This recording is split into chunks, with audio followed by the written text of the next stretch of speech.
Kosova e ka pas një kriter, themelimin e bashkësisë e komunave me shumicë serbe, për të bërë pjesë e Këshillit të Evropës.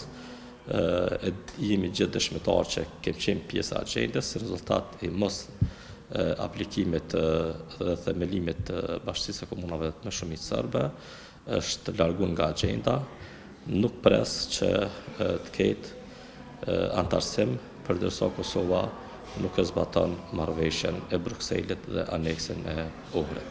Pra në realitet krejtësisht varet për veprimeve të tona apo të qeverisë dhe institucioneve të reja që do të themelohen në vijim.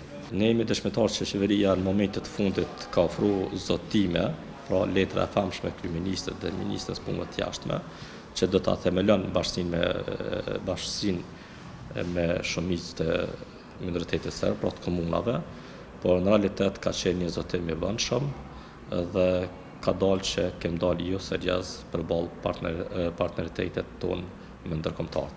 Për këto 4 vite, Kosova nuk ka pas asnjë progres sa i përket antarësimit në organizata ndërkombëtare.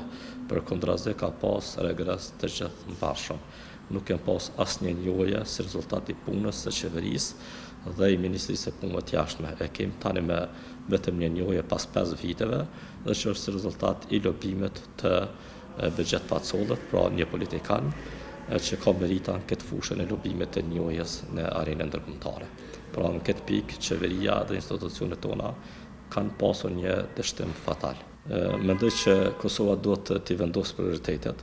Prioriteti më i rëndësishëm i Kosovës para antarësimit në Këshillin e Evropës do duhet të ishte antarësimi në NATO, sepse situata apo çështja e Kosovës në radhë parë është çështje sigurie dhe nuk ka asnjë antarësim më të rëndësishëm se sa antarësimi në NATO. Në këtë rast mendoj që nuk do duhej Kosova me bë kompromise për antarësim në Këshillin e Evropës, por do duhej që ta themelon bashkësinë e komunave me shumicë serbe, gjithherë në frymën e Kushtetutës së Republikës Kosovës, pa kriju, po themi, autonomi politike për serbët në këmbim të antarësimit shpejt Kosovës në NATO.